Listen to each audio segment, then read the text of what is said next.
কি খাচ্ছি বলো তো বন্ধুরা? সকাল সকাল সকাল নয়, এখন বাজে সকাল 10টা। আমলকির আচার ভীষণ সুন্দর, টেস্টি, খুব ভালো লাগছে। তো চলো ব্লগটা শুরু করা যাক। নমস্কার বন্ধুরা, শুভ সকাল। কেমন আছো তোমরা সবাই? আশা করছি তোমরা প্রত্যেকেই খুব ভালো আছো আর সুস্থ আছো। আমি বনশ্রী, আমার এই ছোট্ট পরিবারে তোমাদের সবাইকে সাথে নিয়ে আজকের দিনটি শুরু করছি।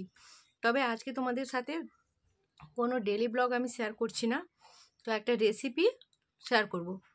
সেটা হচ্ছে যেটা আমি খাচ্ছি, এই দেখো আমলকির আচার। তো এটাই তোমাদের সাথে শেয়ার করব। আর এই ভিডিওটা অনেক দিন আগের করা ছিল, তো তোমাদের সাথে শেয়ার করা হয়নি। তো আজকে ভাবলাম যে তোমাদের সাথে শেয়ার করে দিই, কারণ গতকাল কোনো রকম কোনো ভিডিও শ্যুট করিনি। মানে এত কারেন্টের ডিস্টার্ব, তো এখন তো দেখতেই পাচ্ছ আমি বারান্দার খাটটাতে বসে তোমাদের সাথে কথা বলছি, কারণ ভেতরে কারেন্ট নেই। তো আজকেও দুপুরে কোনো রকম কোনো ভিডিও শ্যুট করতে পারবো কিনা জানি না। কারেন্ট আসলে হবে, না হলে হবে না। তো কারেন্টটা আসছে যাচ্ছে, এমনই হচ্ছে। তো যাই হোক, চলো বেশি কথা বলবো না, ব্লগটা শুরু করা যাক। তো এটা অনেক আগের ব্লগ, তো তোমাদের সাথে আজকে শেয়ার করছি, আশা করছি। তো দেখো বন্ধুরা, এখানে আছে 250 গ্রাম মতো আমলকি। তো বেলদা গিয়েছিলাম, তো বেলদা বাস স্ট্যান্ডে দেখছি একটা কাকু ঠেলা গাড়ি নিয়ে আমলকি বিক্রি করছে। তো প্রথমটা ভাবলাম নেব না, তো তারপর ভাবলাম যে না, নিয়েই নিই। আর 250 নিল 20 টাকা। তো নিয়ে তো চলে এসেছি। আর এতগুলো আমলকি তো একসাথে খাওয়াও সম্ভব নয়, আবার রেখে দিলেও নষ্ট হয়ে যাবে। তো সেই জন্য ভাবলাম যে আমলকির একটা আচার বানিয়ে নিই। তো তার জন্য দেখো এই যে হাঁড়িতে একটু জল দিয়ে দিলাম। তো জল দিয়ে উপরে ঝাড়া জামটাকে বসিয়ে দিলাম ওগুলোকে ভাপানোর জন্য। আর এই ভিডিওটা কিন্তু অনেক দিন আগের ভিডিও, আজ তোমাদের সাথে শেয়ার করছি। কারণ গতকাল কোনো রকম কোনো ডেইলি ব্লগ শ্যুট করতে পারিনি, কারণ সারাদিনই কারেন্ট ছিল না বললেই চলে। এই কারেন্ট আসছে যাচ্ছে এরকমই হচ্ছে। আর সত্যি কথা বলতে কারেন্ট না থাকলে ভিডিও করতে ইচ্ছে করে না, কারণ আমাদের ঘরগুলো অনেকটাই অন্ধকার। তো সেই জন্য ভালো আসে না, তো সেই জন্য আর ভিডিও করিনি। তো এটা ছিল, করে রাখা ছিল অনেক দিন ধরেই, তোমাদের সাথে শেয়ার করব বলেই করে রেখেছিলাম, কিন্তু শেয়ার আর করা হয়নি। তো সেই জন্য ভাবলাম যে আজকেই শেয়ার করে দিই। তো এই যে দেখো আমলকিগুলো এখন ভাপানো হয়ে গেছে। আর আমলকির গুণাগুণ সম্বন্ধে নতুন করে বলার কিছুই নেই। আমরা প্রত্যেকেই জানি যে আমলকি আমাদের জন্য কতটা প্রয়োজনীয় এবং কতটা জরুরি, আর কতটা গুণাগুণ আছে। গ্যাস অম্বল থেকে ঠান্ডা লাগা, সর্দি কাশি সমস্তটাইতে কিন্তু আমলকি খুব উপকারী। তো দেখো আমলকিগুলোকে সিদ্ধ করে এখন আমি পিস পিস করে ছাড়িয়ে নিচ্ছি। আর এত সুন্দর ছাড়ানো হচ্ছে, ওর যে শিরা বরাবর কিন্তু খুব সুন্দর ছেড়ে যাচ্ছে। তো সত্যি কথা বলতে আমি আগে কখনো কোনো দিনও আমলকির আচার করিনি, এই ফার্স্ট টাইম করছি। তো এইভাবে যে শিরাগুলো ছেড়ে যায় সেটাও আমি জানতাম না। খুব সুন্দর পিস পিস করে শিরাগুলো মানে ছেড়ে যাচ্ছে। তো এই যে দেখো আমার আমলকি পুরো ছাড়ানো হয়ে গেছে, আর কত সুন্দর ছাড়ানো হয়েছে তোমরা দেখতেই পাচ্ছ।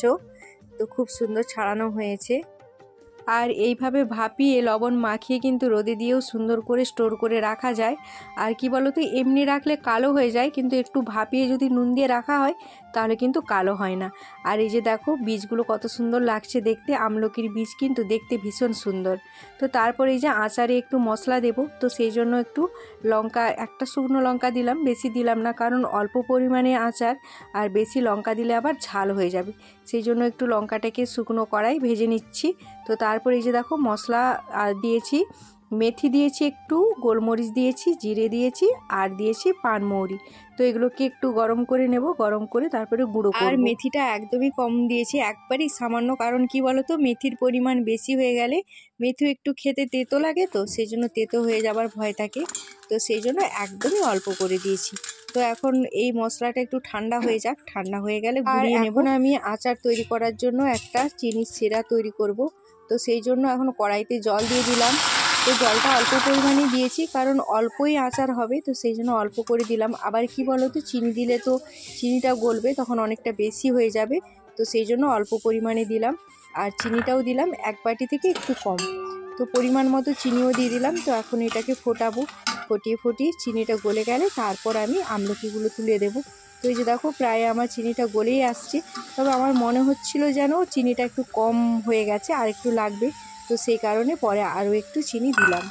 তোমরা কে কে আমলকির আচার খেয়েছো অবশ্যই কমেন্ট করে জানিও, আর কে কে খেতে ভালোবাসো সেটাও বলো। আর যদি আমার এই ভিডিওটা ভালো লেগে থাকে তাহলে অবশ্যই লাইক, কমেন্ট আর শেয়ার করে দিও। আর এখন আমি আচারটাতে একটু কালার করার জন্য হলুদ গুঁড়ি দিয়ে দিলাম। আর হলুদ গুঁড়ি দেওয়ার সঙ্গে সঙ্গে কালারটা কত সুন্দর চলে আসলো, তোমরা দেখতেই পাচ্ছ। তো অনেকে রং ব্যবহার করে, আমি রং ব্যবহার করলাম না, তো ওই হলুদ গুঁড়িটাই দিলাম। হলুদ গুঁড়ি দিতেই কিন্তু খুব সুন্দর একটা কালার চলে আসলো। তো তারপরে এই যে ভাপিয়ে রাখা আমলকিগুলো দিয়ে দিলাম। তো আমলকিগুলোকে দিয়ে আরও কিছুক্ষণ বেশ ফোটাবো। তো ফুটিয়ে তারপর গ্যাসটাকে অফ করে দেবো। এদিকে আমি গ্যাসের আঁচটাকে একটু কমিয়ে দিলাম, কমিয়ে দিয়ে ওইদিকে মশলাটা গুঁড়ো করে নিই। এদিকে আস্তে আস্তে আমলকিটা ফুটতে থাকুক, আর ওইদিকে আমি আমার মশলাটা তৈরি করি। আর আচার তৈরি করতে করতে আমি কিন্তু আসল জিনিসটা দিতেই ভুলে গেছি। তো এই যে দেখো লবণ দিতেই ভুলে গেছিলাম, আর যেটা না দিলেই মানে যে কোনো জিনিস যে কোনো রান্নায় অসম্পূর্ণ থেকে যায়। তো তাই উপর থেকে একটু বিট লবণ আর সাদা লবণ করে দিয়ে দিলাম। আর এখন দেখো মশলাটাকে গুঁড়ো করে নেব। তো শিলেই গুঁড়ো করব, আসলে অল্প একটু মশলা তো মিক্সিতে ভালো গুঁড়ো হবে না, তো সেই জন্য শিলেই গুঁড়ো করে নিলাম।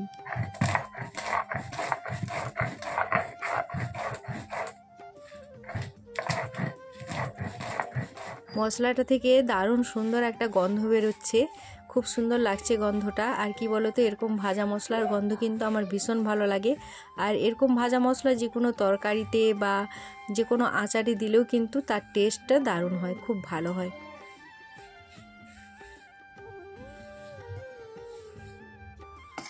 তো দেখো বন্ধুরা, আচার প্রায় আমার হয়ে এসেছে। তো তোমাদের কাছে একটা বিষয়ে আমি ক্ষমা প্রার্থী, কারণ এর যে শেষ পার্টটা কিন্তু ভিডিও করে রেখেছিলাম, কিন্তু ভিডিওটা কোনো কারণবশত ডিলিট হয়ে গেছে। তো তাই তোমাদের সাথে আর শেয়ার করতে পারলাম না। শেষ পার্টে এইটুকুই ছিল যে একটা কাচের জারের মধ্যে, এই যে সামনে যে কাচের জারটা দেখতে পাচ্ছ, ওই জারের মধ্যে আমি আচারটা ভরে রেখেছিলাম। তো ওই ভিডিওটা আমার ডিলিট হয়ে গেছে। তো এই যে দেখতেই পাচ্ছ কত সুন্দর হয়েছে, কালারটা দারুণ সুন্দর হয়েছে। তো উপর থেকে মশলাটা দিয়ে দিলাম, ভেজে রাখা গুঁড়ো করা মশলাটা। তো মশলাটা একটু কম পরিমাণেই দিলাম, কারণ আমার মনে হলো যেন মশলাটা একটু বেশি হয়ে যাবে, তো সেই জন্য। আর জোরে কতটুকু হয়েছে দেখতে পাচ্ছ। তো এখনও পর্যন্ত কিন্তু আমাদের বাড়িতে আচারটা আছে, আচারটা কিন্তু ভীষণই টেস্টি খেতে। আর এটা আমার ছেলেই খায়, আর আমার ছেলে তো আচার ছাড়া ভাত খেতে পারে না, তো সেই কারণেই বিশেষ করে বানানো ওর জন্য। চলো বন্ধুরা, ভিডিওটি ভালো লাগলে লাইক, কমেন্ট এবং শেয়ার করে দিও।